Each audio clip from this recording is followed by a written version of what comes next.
Hi everyone, welcome to episode 6 of the Knitting Expat Podcast. My name is Mina and I'll be your host today. Just quickly want to say thank you to all the new subscribers on YouTube and on Instagram. It's been incredible, and in the Ravelry group.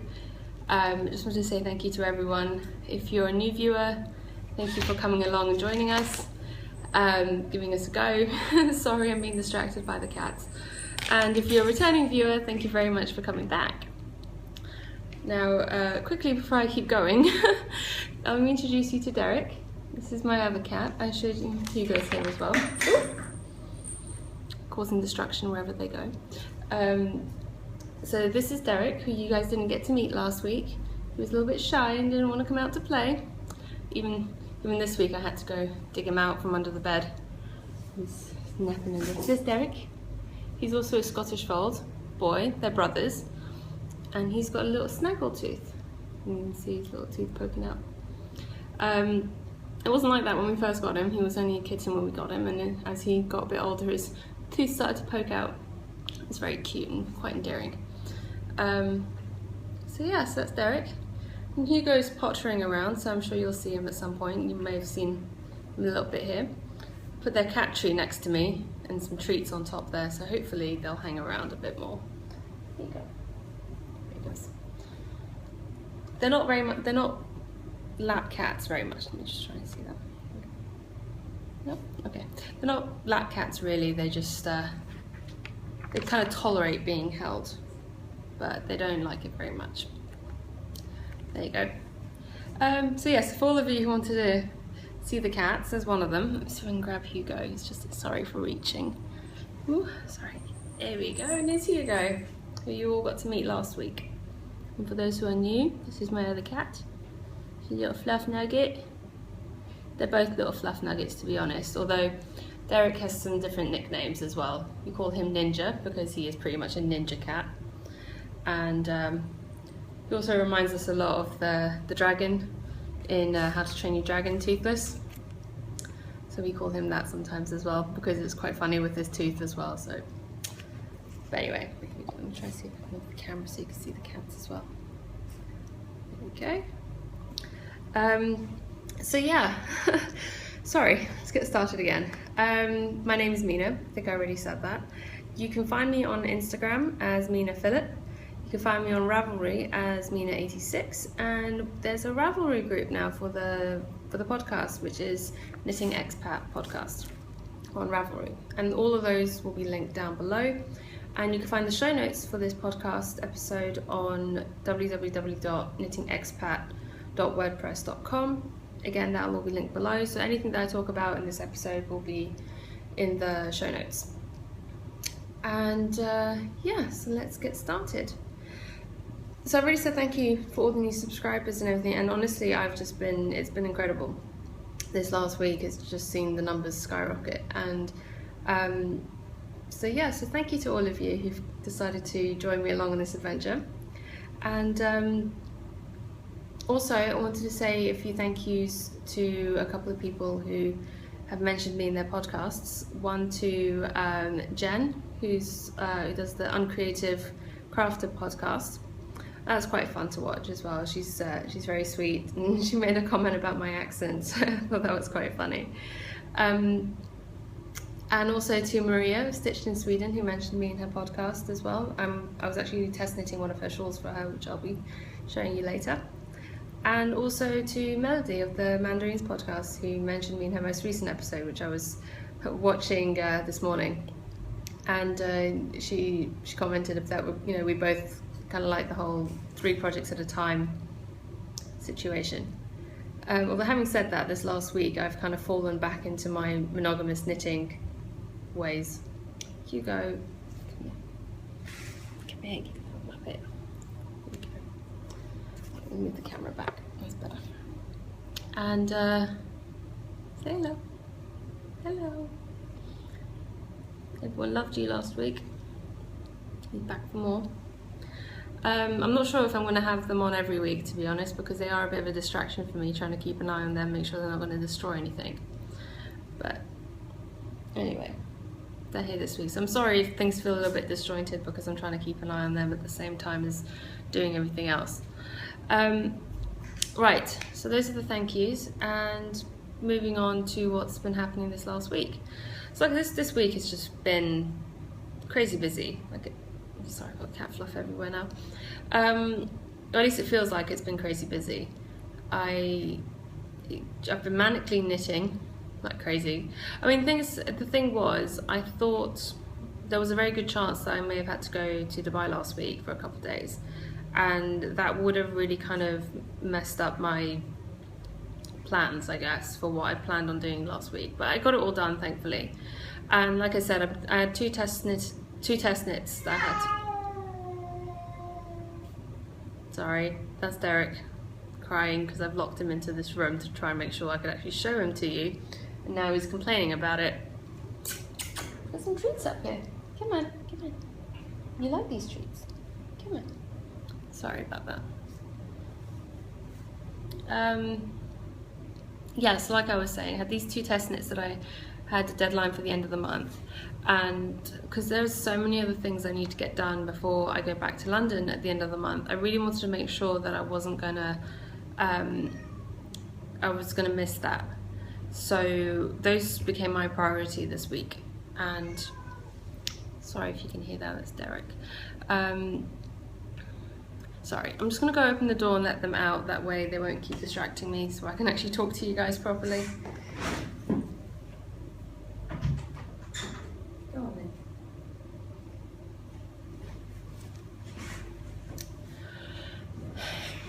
Okay, sorry about that. So I'll start again.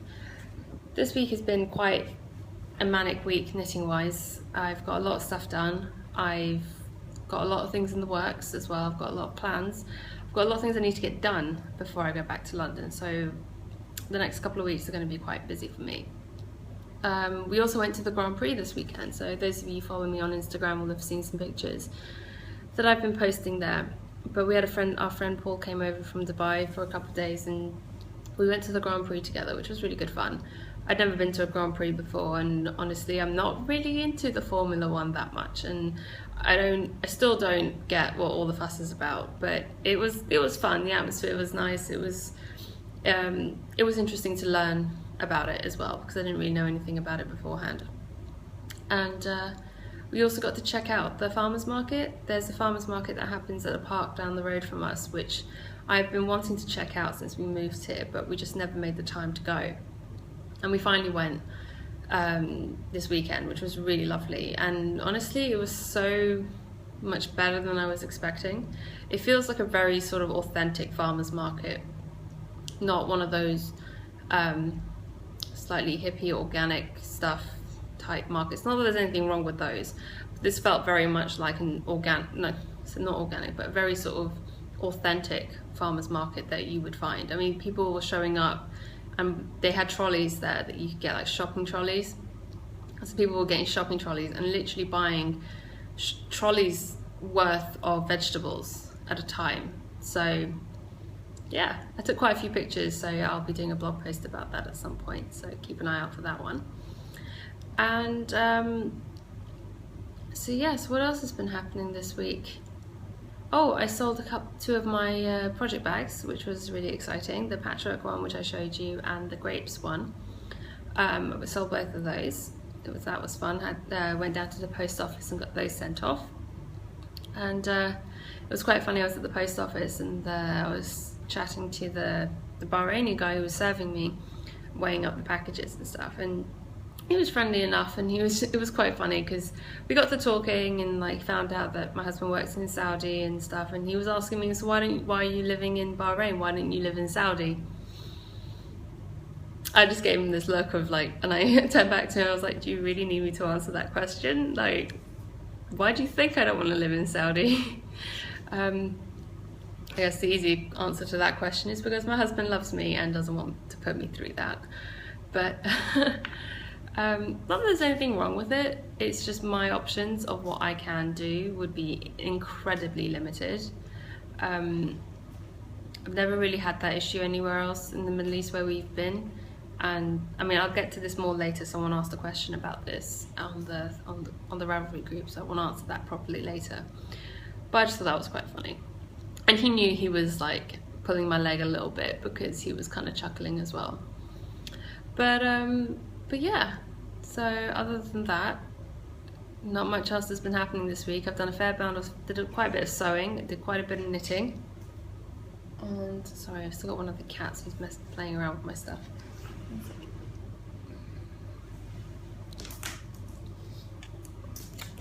we go. Right, so let's move on to finished objects, what we're all here for. First up, I have the test knit that I did for Maria of the Stitched in Sweden podcast. And this is the shawl that she designed. You can see clearly, there you go. So I used a red drops baby alpaca silk for the main body and a natural coloured sort of creamy beige 100% alpaca for the applied edging, which was quite fun. It was the first time I did the applied edging on a shawl, and it worked out really well. Instructions were really well written. There were a few errors along the way, but nothing major. It was just like stitch count was off in one place or whatever, but I pointed those out to Maria, and there were easy fixes. There was nothing really wrong with the pattern at all, just some minor editing. But yeah, so that was fun.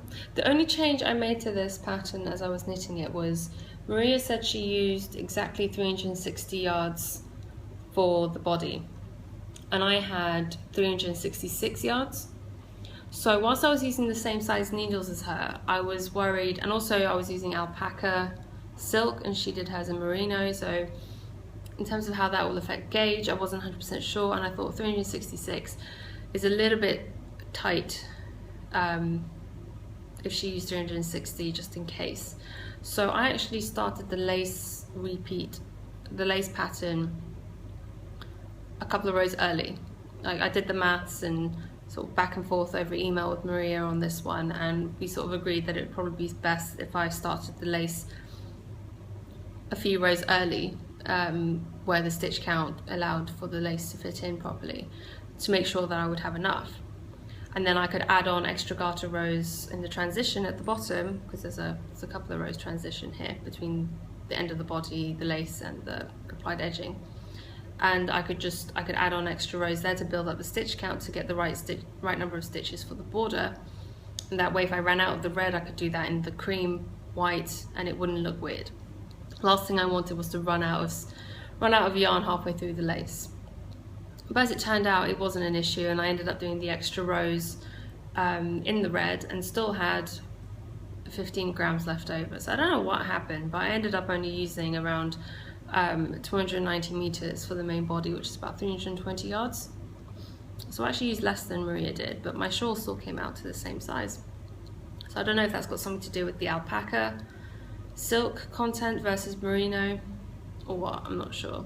And for the border, I'm not 100% sure how much yardage I used, because the ball I have doesn't actually have any yardage on it. It was just 100 grams. But I know I used roughly 50 grams for this, so I'd say it's about 180 to 200 meters maybe. Like I said, I'm not 100% sure exactly how much yarn was in the ball to begin with. So that was that. It was good fun. It was about 6 days. I knitted it over 6 days. Some days I knit more than others. But the border, I can tell you, I did about 3/4 of the border in one day. And I actually timed it. I timed each repeat for the lace, the applied edging took me around 7 to 8 minutes. So that was if I was going like full pelt, and it would normally take me about maybe 10 minutes or so with a bit of like stop starting in the middle and things like that. So yeah, that was really good fun. So talking about like the timing of the knitting, Little Bobbins, Danny from Little Bobbins mentioned that she does that as well. timing her rows and repeats. And honestly, I do that all the time. I think that's one of my secrets to how I finish things so quickly, because I kind of set little mini challenges for myself. I like to see how fast, just in general, how long does it take me to do a row, or how long does it take me to do a repeat. And I've got Hugo, who's about to step in front of the camera. There we go. Happy? Hugo, okay, no one wants to see your bum. Come on, let's get you out of there.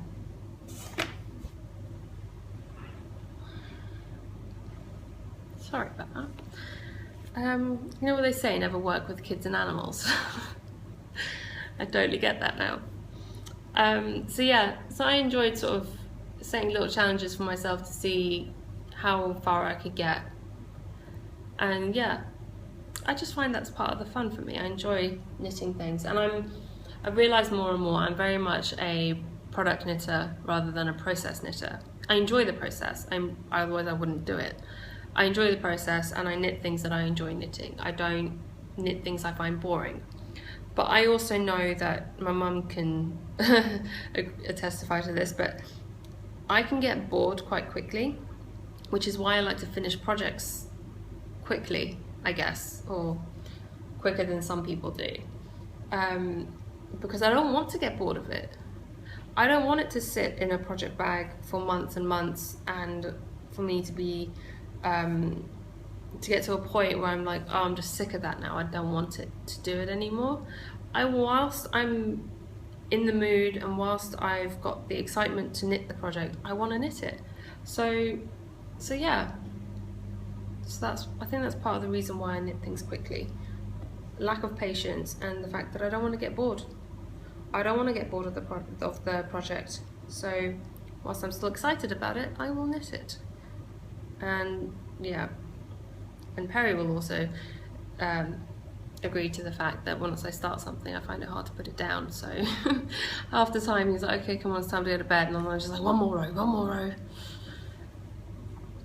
Speaking of one more rows, moving on to my second FO, which is the second test knit that I did, which is the Olivia shawl, which I did this one for Nina of the Fuzzy Love Knots podcast, and this is part of her thing. That's the abbreviations, but one of the pictures in her pattern. Now this was actually designed to be knit with lace to light fingering yarn. I don't have any lace or light fingering at the moment. I have some ordered that's waiting for me in London, but I don't have any here. And so the only thing that I had with the right amount of yardage was the grey yarn that I'd got in South Africa, Nurturing Fibres. Let me just see if I can find there it is. Sorry, one second, sorry for reaching. Got my basket of stuff on the floor next to me. So I had 2 balls of grey Nurturing Fibres Super Twist sock yarn. I picked these up when I bought them. I picked them up, put them next to each other. They look the same. They look the same colour, right? They're not, as it turns out. I thought they were both grey pearl. Turns out the other one is silver lining. So they're actually 2 different colours, which even now, I couldn't tell you which was which. They look almost identical together, but I knew what would happen is if I didn't alternate, I knew it would show an obvious line, because whilst it's not that obvious when you look at them in the cake, once I started knitting, you could definitely tell there was a difference. I mean, you can sort of see the subtle, they're both very tonal, so even when alternating, it doesn't look like it's striping, it kind of just looks more tonal, which is nice, I like that. And so this is a crescent shawl. Don't know how well I can show this. Crescent shaped shawl with a central lace panel and then an applied edging, sort of like scallopy shapes. So this was a fun knit as well. Mine, like I said, because I only had fingering, mine has turned out pretty big. Bigger than Nina's did that she made. And I actually had to stop the body early. So Nina says to do X number of repeats in the pattern, and I had to stop short of that I did the maths and figured out where I could stop and still have the right number of stitches to be able to do the border without ending on like half a scallop or something. And I emailed her about it, and she said that was fine, because if I'd carried on to the end, I probably wouldn't have had enough to finish the body, let alone do the border. So yeah, so I think in the pattern you do 29 scallops and I did 27. So, and the reason why I've got 2 different size balls is I only used one colour for the border, because alternating on such tiny rows would have been really infuriating, and I had enough in one to do the whole border, and you can't tell at all. And I really like how the lace blocked out. The lace came out beautifully. Look at that, that's so pretty. And it's actually quite a simple, not simple, but it's an effective pattern, which looks a lot more complicated than it probably is. And yeah, so mine turned out to be 50 centimeters deep at the front and 188 centimeters across the top spine. And I ended up using 139 grams combined for the body, which came to about 459 meters, and then 28 grams for the applied edging, so that's roughly a little over 1 gram per scallop, and that was 93 meters for the 27 scallops. And I used 3.75mm needles, and the pattern calls for 3mm needles, so I knew mine was going to be pretty big. And yeah, it's great because you can wear it like this, or you can actually, it's big enough and wide enough, at least mine is, that you can use it to cover your shoulders as well if you're cold, and it still looks lovely. Yeah, and you can wear it like a traditional shawl over your shoulders as well. But yeah, so I finished this yesterday actually, just before we left for the Grand Prix. I actually started the edging in the morning and finished around 3 o'clock. And each scallop again took me about 6-7 minutes to do. Let me see the shapes there. And yeah, so I got it soaked and pinned out, ready to dry just before we left for the Grand Prix in the afternoon. By the time we got home in the evening, it was dry. So yeah, I'm quite chuffed. I can show this to you now. But you never actually saw this as a work in progress. Last week I just showed you the yarn I was going to use, and now it's a finished shawl. But yeah, so that's that one. And my final finished object, which is actually the one I finished first, are my socks. Sorry again for reaching. Sorry, it's going to be quite a bit of reaching today because my basket's on the floor. But yeah, so I will use this yarn by Everything Old, which is this purple with pops of neon yellow and pink and some darker shades in there. And so this is her signature sock fingering weight, 80% merino, 20% nylon. That's 100 gram, 400 yards.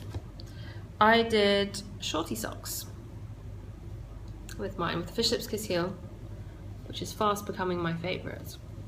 I did shorty socks because even just this length, I've already used 54 grams of the ball for the pair of socks. So pretty much up to the heel and probably just after the heel is about 50 grams for me for my foot. So, and I actually do wear short socks probably more than I would wear long socks over here because I wear them with trainers. So I will still be doing long socks because I do like the way they look, but I'll probably be doing quite a few pairs of short socks as well. Because if I did contrast heel and toe, I could get 2 pairs out of 100 grams. So, or I could get a pair out of a 50 gram ball with a contrast heel and toe.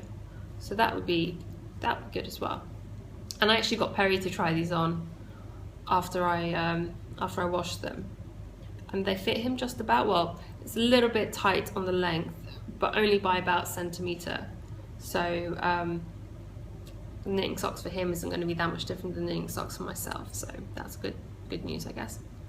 But I really like how these turned out. And I don't know what it is about this yarn. Maybe it was a little bit thicker or something, but I definitely didn't need 64 stitches. I did 60 stitches on this because it was too loose for 64, so I had to go down to 60.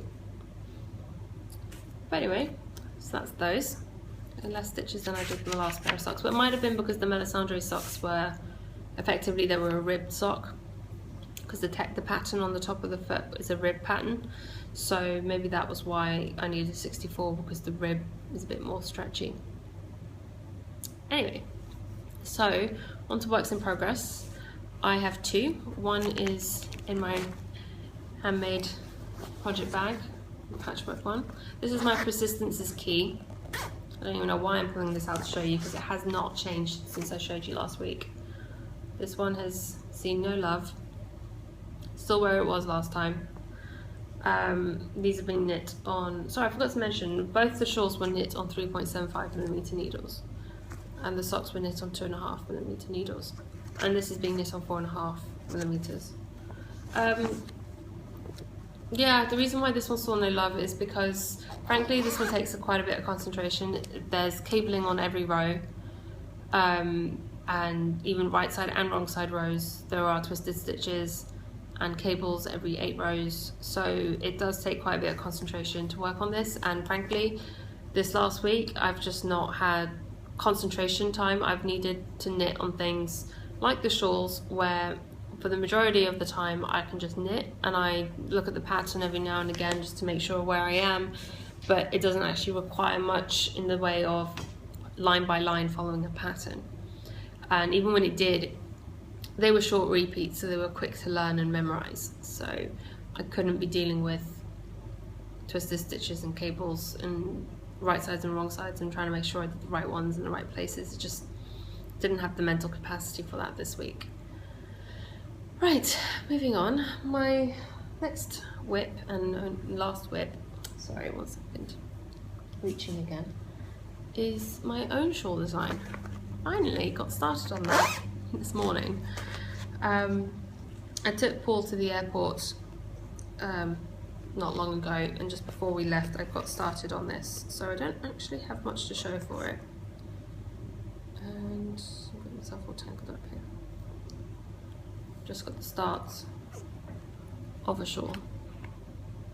And what I do here, because I'm not a massive fan of the garter tab cast on, like many other podcasters have mentioned, it's a bit fiddly. So what I do is I cast on the number of stitches that you need, and then what you do after you've knit the shawl, after you've knit a few more rows, you can whip stitch the cast on edge together, and that will give you, let me just see if I can do that, that will give you the garter border, joining those together.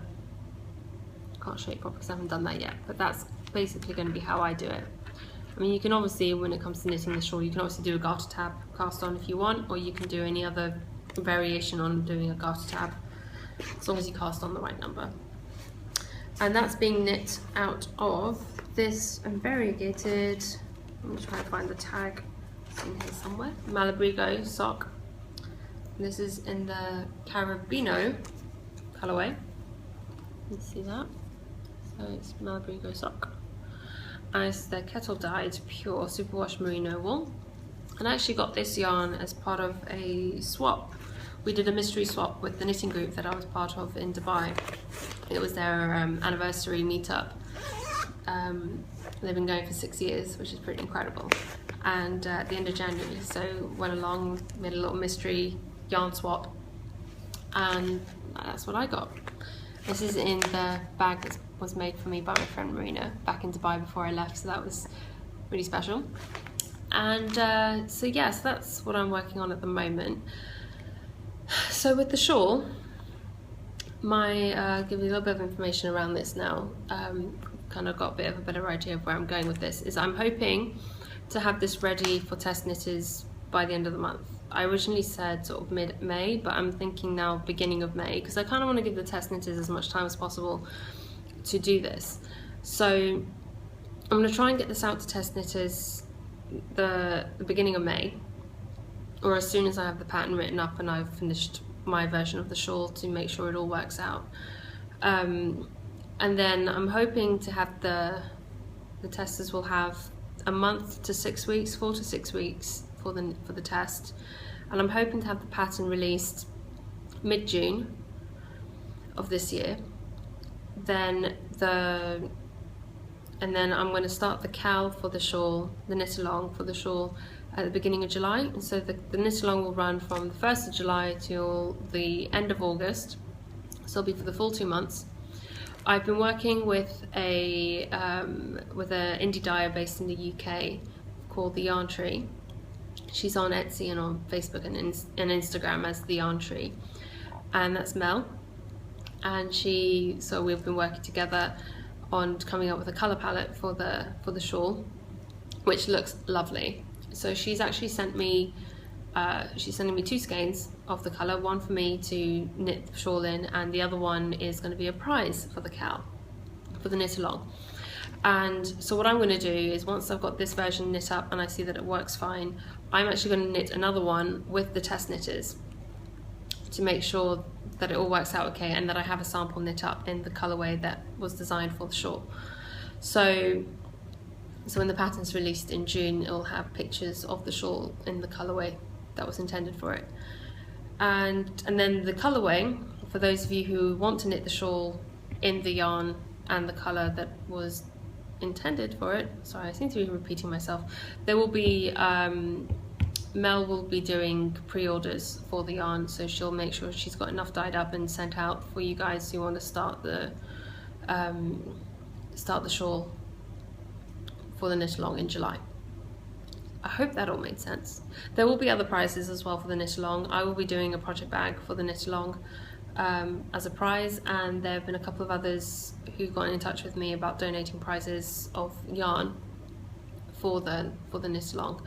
So depending on how many people enter and take part, then it will determine how many prizes we do. At the moment I've got 4, but depending on the numbers, I may only use 2 of the prizes and keep the other 2 for another knit along another time. But if there are more people who enter, then of course I'll throw in more prizes. So it kind of just depends on the numbers really. But more about that once I actually have the prizes and can show you what they look like. And yeah, so that's it for works in progress. That's kind of where I'm at the moment. I just wanted to mention a couple of podcasts that I've been enjoying lately as well. One is a new one by a lovely lady named Liesl, and that's the Buccalo View podcast. And she's based in the US, but she has her own sort of she does her own sort of indie dyed with yarn, when she uses natural dyes, and she's very sort of softly spoken, but it was nice watching her first episode. She was very sweet, and she's kind of new to this as well, so it's quite nice to find new podcasts and you can kind of relate. I mean, I can anyway. I can kind of relate to that whole feeling nervous and not knowing if anyone's going to want to watch and how things go, but hers is really lovely. She seems quite natural on camera as well, which was nice. And the other one is a well-loved podcast, which I'm sure you all already know about, but it's the Bakery Bears, Dan and Kay. I've really been loving catching up on some of their older episodes this last week, and honestly they put on a full-on production when they do their podcast, so it's always fun to watch. And I love the history lessons. I've always been fascinated by history, especially history of the UK, because that's where I grew up. And so I love those favourite places to knit segments that they do. I always enjoy that and learn something new all the time. Then so those are the 2 that I've been particularly enjoying this week. I've been enjoying all the ones I usually watch, like I've already mentioned, but yeah, these are the ones I just sort of wanted to mention, give a little shout out to this week. And other things, moving on to other things, really quickly, sorry again for reaching, quick mention. So my test knitters have all finished their delayed departures cowl, and they've done an incredible job. I love how theirs have all turned out. One of them have done it in a sort of like baby pink colour, which has turned out lovely. Another has done it in like a tweedy purple, which is gorgeous. I love that colour.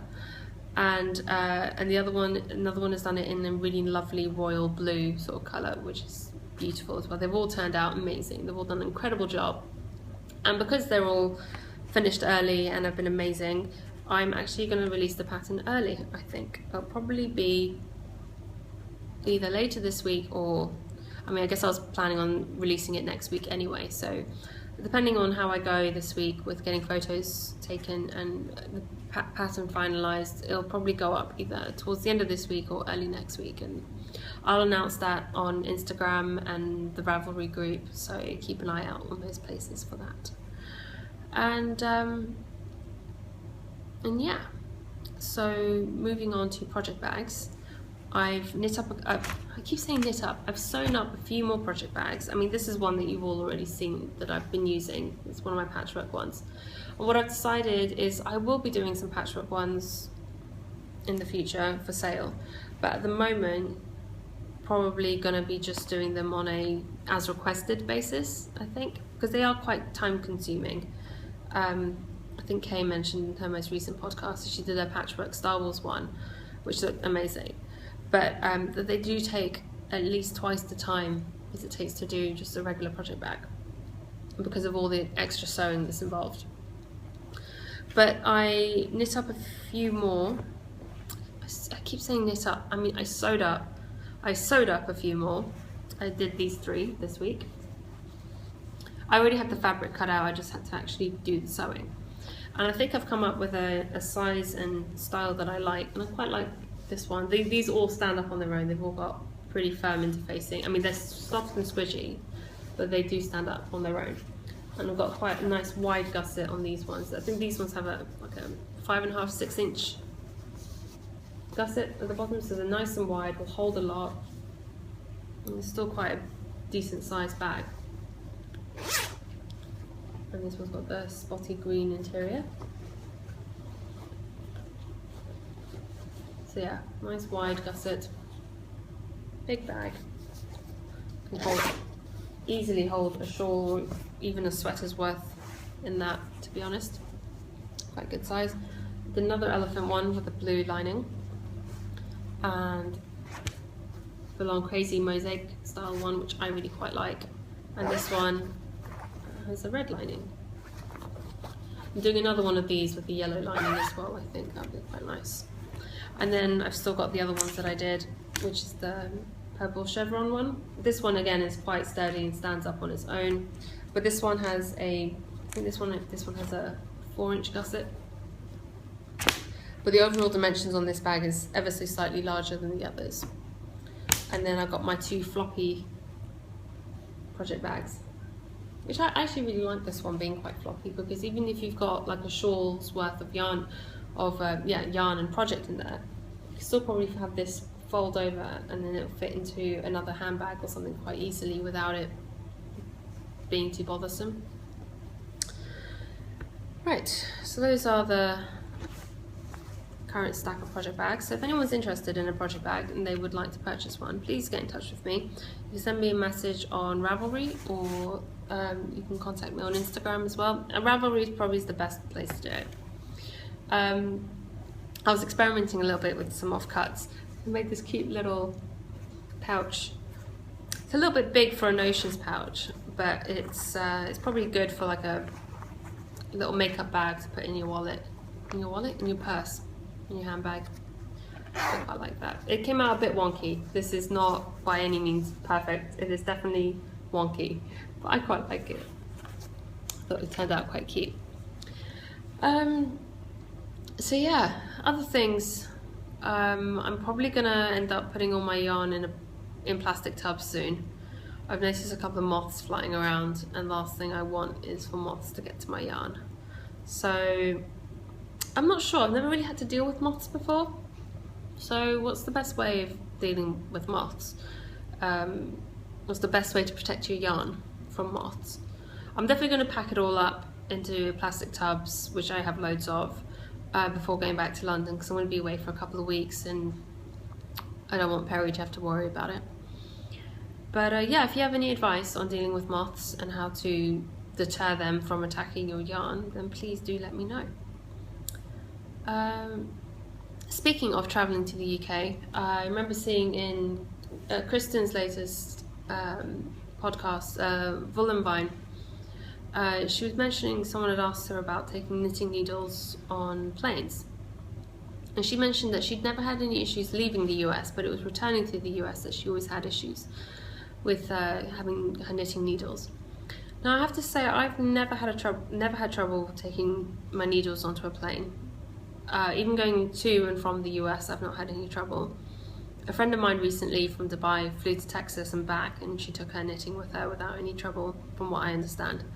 So I think my general advice on that regard would be, don't take something you're overly precious about. Don't take needles don't take your very best needles. I usually try and stay away from metal needles, but I have taken metal needles onto planes before.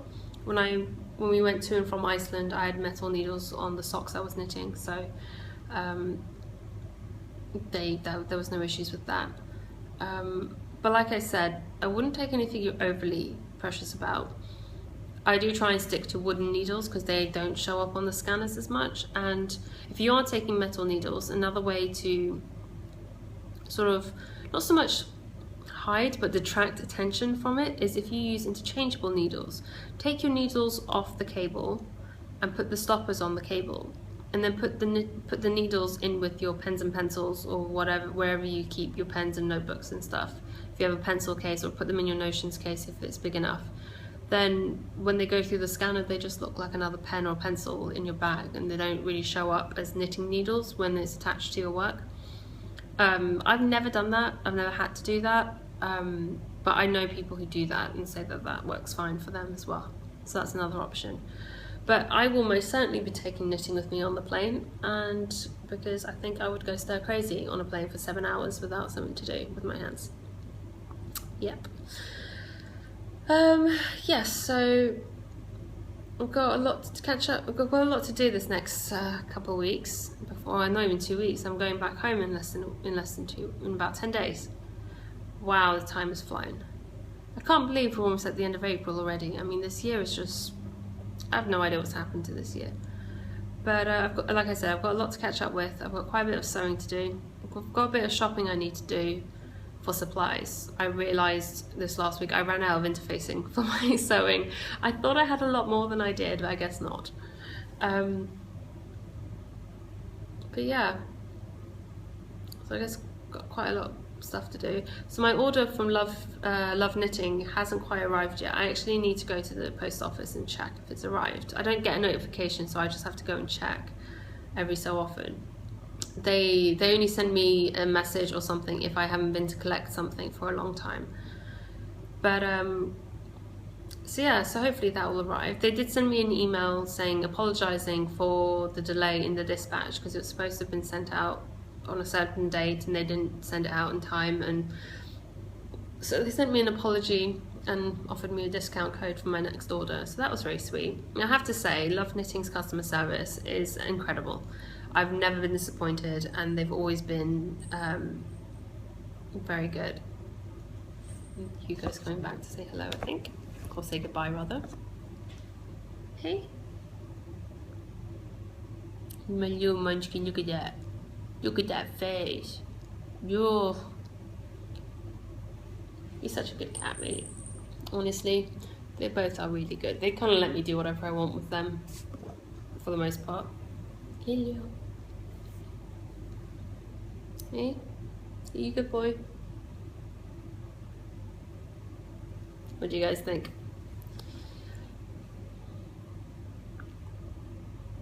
Okay, alright, I think that's enough for this week.